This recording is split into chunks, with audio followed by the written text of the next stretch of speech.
First at 5. From the University of Florida's College of Journalism and Communications, you're watching WUFT News. Welcome to WUFT News First at 5. I'm Tyler Carmona. And I'm Mistie Webb. Thanks for joining us. Gainesville is making plans to reduce Gainesville Regional Utilities debt. The goal is to cut the money sent from the utility to the general government each year. The current year is more than $34 million. Next year, the target is a little over $15 million. Staying around that level should enable a 10-year plan to reduce GRU debt, which once reached $1.9 billion. We have team coverage for tonight's Florida Orange and Blue spring game. But if you're heading to this game, you'll probably want to know what the weather's looking like. That's right. Yesterday, it looked like it was going to be a washout. But now it seems the weather might pull through after all. Our very own Julia Haley joins us live outside the stadium now with your orange and blue forecast.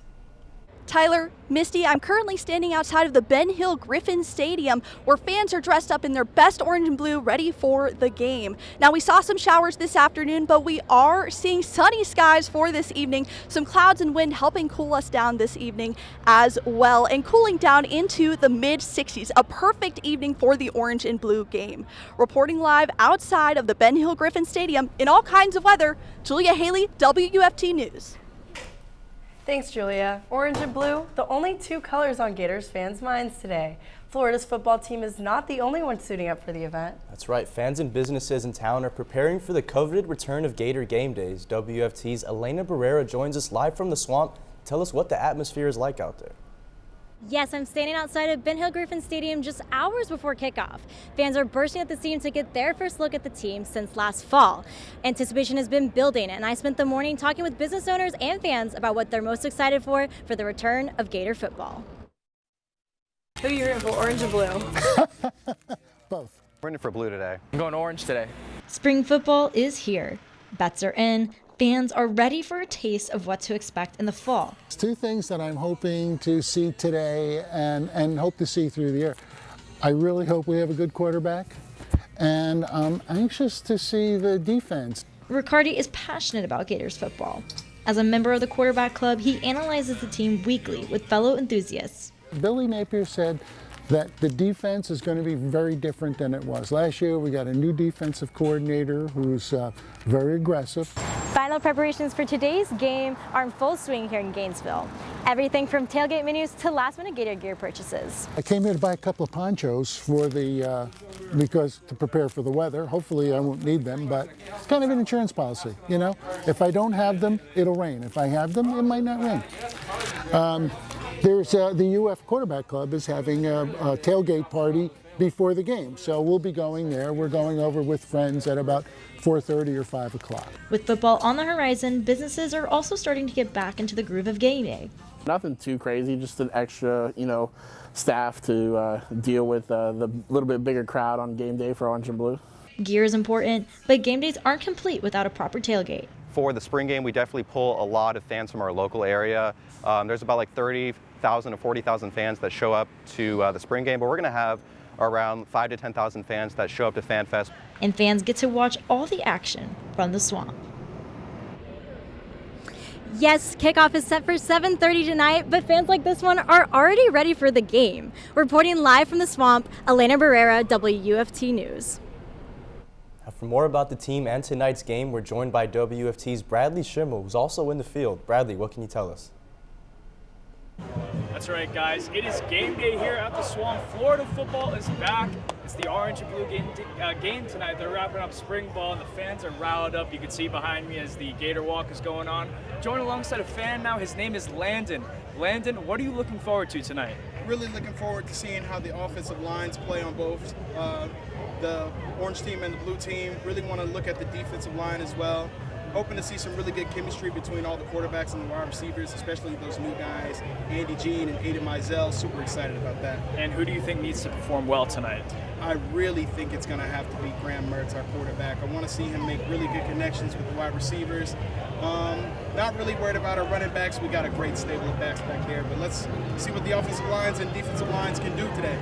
Yep, you heard it here first. Kickoff is scheduled for 7:30 p.m. tonight. Reporting live outside the swamp, I'm Bradley Shimel. Back to the desk. Thanks, Brad. The Alachua County School Board addressed overcrowding in magnet schools in a recent meeting. The board met on Tuesday and proposed some ideas to help with the overcrowding issue in county schools. The school board is beginning to look to see how the zones might be changed to reduce crowded classrooms. They're also shifting to a more holistic approach with the magnet application process by removing a minimum required state test score and providing students with new opportunities to highlight their individual talent. And across the state, South Florida residents are experiencing flash floods after some areas saw as much as 20 inches of rainfall. The flooding forced officials to shut down Fort Lauderdale Hollywood Airport, as well as Broward County schools. Several high water rescues were being performed today as flooding stretched through entire neighborhoods. The storm is being described by some as a 50-year flood event. In the days ahead, the National Weather Service will be collecting data on the amount of rain, and it's possible that Wednesday's storm broke the single-day rainfall record for the state of Florida. When we return, abortion laws are up for discussion at both the state and national level. Find out what the latest rulings are coming up on WFT News first at 5.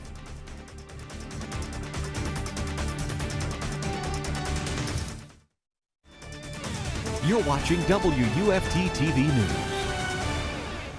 Welcome back. A commonly used abortion drug remains on the market today after a federal appeals court refused to suspend the medication's FDA approval. NBC's Dan Sheneman has more on the ruling. Overnight, a federal appeals court declined to suspend FDA approval for the abortion medication, mifepristone.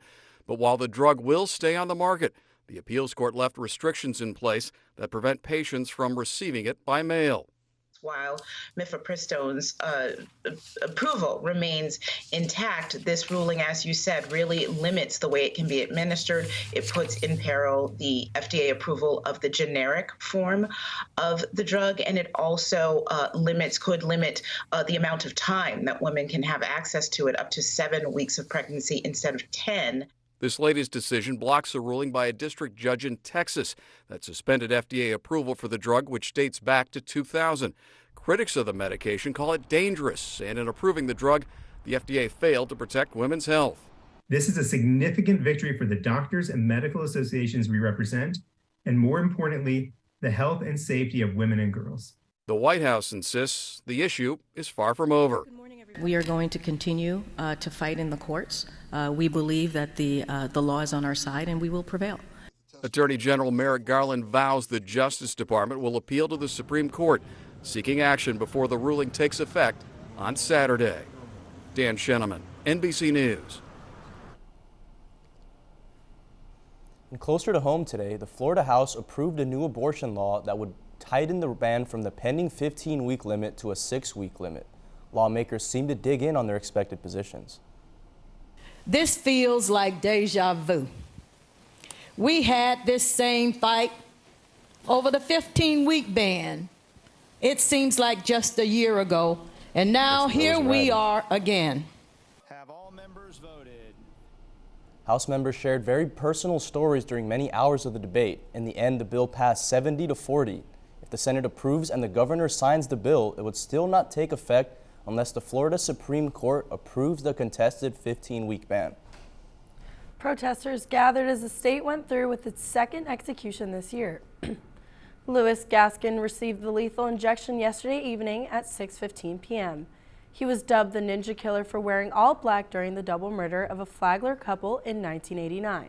Protesters from Daytona Beach's Our Lady of Lourdes Catholic Church gathered to protest, leading a prayer. The protesters were disappointed the execution was carried out in the name of the people of Florida, saying it makes us no better than the murderers. Gaskin was the 101st inmate to be executed in the state since it restored capital punishment in 1976.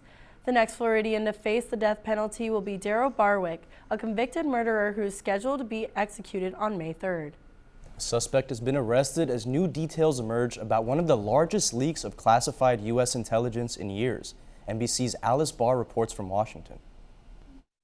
A leak of highly classified U.S. government documents exposing sensitive military secrets, including on the war in Ukraine, has now been traced back to a 21-year-old Massachusetts Air National Guardsman, Jack Teixeira, and the suspect has now been arrested. This was a deliberate criminal act. President Biden says the leaks don't appear to reveal current information, quote, of great consequence. The documents were found online last month. Some may have been posted for as long as a year.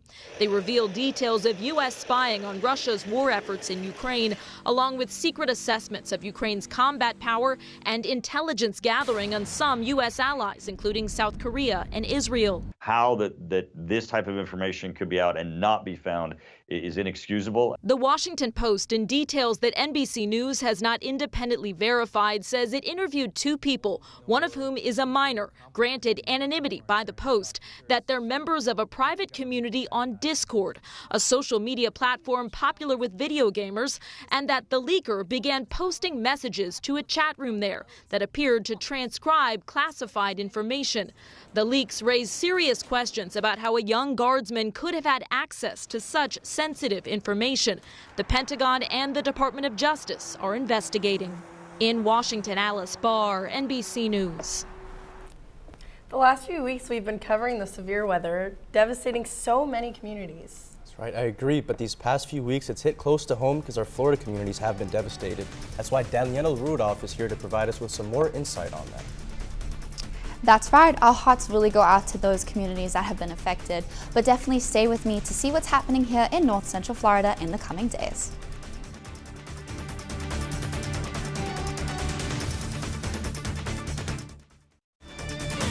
You're watching WUFT-TV News. So, of course, the big story on everyone's minds this evening is going to be Gator football. So, go Gators! I personally am a huge football fan. You can see I'm repping the orange and the blue tonight, and I hope that you are too. So, if you are planning on heading out to Ben Hill Griffin Stadium, let's take a look at what is happening in the world of weather this evening. Taking a live shot actually from our beautiful stadium. Right now, it's 85. The skies are looking clear. A few chances for clouds, but it's not going to bring any precipitation. Let's take a look at that radar just to guarantee you 100% that we will be good for the game, but come rain or come shine, we will support the Gators. You can see here, only along the First and Space Coast, we're seeing that precipitation. However, if you've been staying with us through this newscast, you see that some local businesses are selling ponchos, so I would definitely get some Gator gear, just in case we have a few stray showers coming on over that are unexpected. But like I said, come rain or come shine, go Gators. Let's take a look at a little more of an in-depth forecast for what is happening at the orange and the blue game. Starting out right now at 83. Mostly sunny. It's going to be a warm one, so please do make sure that you keep to stay hydrated and you drink that water, because it does get very, very hot inside the stadium. I'm excited to go and feel the heat, and we bring in the heat tonight. Playing the Gators, it's going to be a great one. So around 8 p.m., that's about the halftime. Going towards the end, it's dropping to 76, a nice cool off, but again, please drink that water. Around 10 p.m., going out to celebrate the Gators, it's going to be dropping to 70, so it is going to be a lovely evening heading out. However, the only thing that is in the air tonight is not only going to be spirit, there's going to be some pollen, unfortunately, a big 70% for grass and tree. So if you are having some allergies, make sure that you plan accordingly so it doesn't ruin your football game. But like I said, no matter what happens, we're going to support the Gators. So another thing that happens here in South Florida is something that's really terrible we've been seeing. I'm pretty sure you've been seeing on social media, watching the news, the terrible weather that we have been seeing. So we're rallying to support the Gators, and I really hope that we're all going to be rallying to support our other Floridian communities that are really, really struggling these past few days and for the next few weeks. So let's take a look at this around Fort Lauderdale. These are the areas that we have been seeing to be the most affected. Like we said earlier, the international airport has been shut down. Those cars are on the road. People are stranded, and they really do need help. And you need help too to stay up to date, to stay safe. So please do keep up to date with those emergency management notifications on your phone. You can always stay up to date with WFT or the Florida Storms app, because those are very, very crucial to ensure your safety. So around 9 to 16 inches of rain over the past 24 hours. So it is going to be a lot of rain. And as you can see on the radar, these areas of red are very, very heavy precipitation, which is what we are seeing in the south. We will be having some more showers coming in from the south, but this clear area is not showing that we're going to be having in the clear for those things, because there is always a chance with severe weather. So please do keep in mind that when we do have that severe weather, turn around, don't drown. Please do not attempt to drive, walk through any of the water that is flooding, because there are so many unforeseen things. Back to you, and let's enjoy the orange and the blue. Misty, I'm not sure if you're aware, but today is game day in the swamp. I'm already wearing my orange. How could I not be? How could I Florida football is back tonight for the Orange and Blue game. WUFT's Cristina Santiago will tell you all about it and more after the break.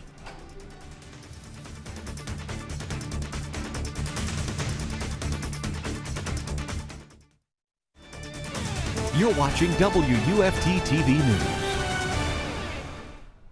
Welcome to sports. I'm Cristina Santiago.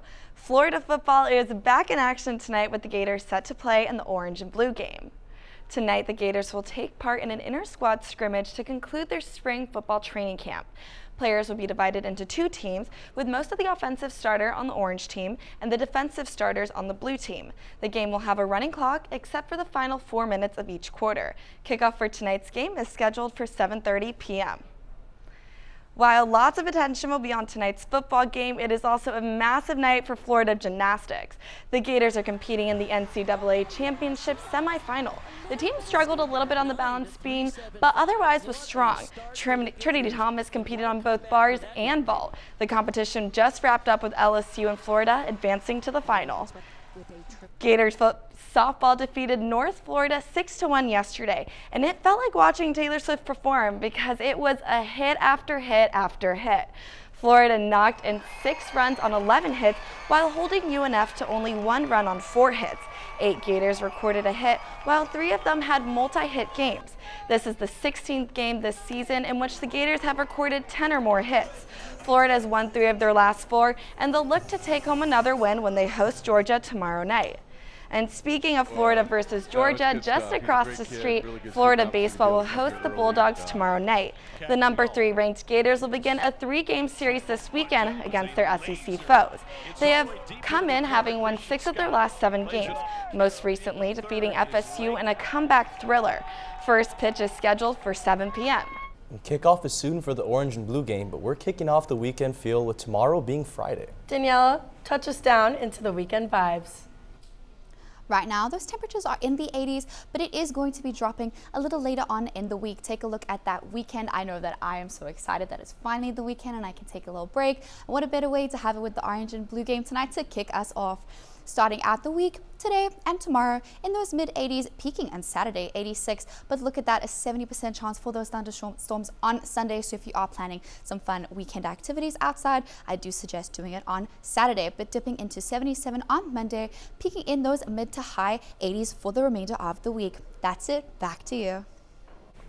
Thanks, Daniella. Well, this is my last show here before I graduate. I just wanted to thank all of my mentors, professors, news managers, just anybody that's helped me throughout my time at UF. I really would not trade this for the world. And Mom, Dad, don't worry, I do have a job lined up.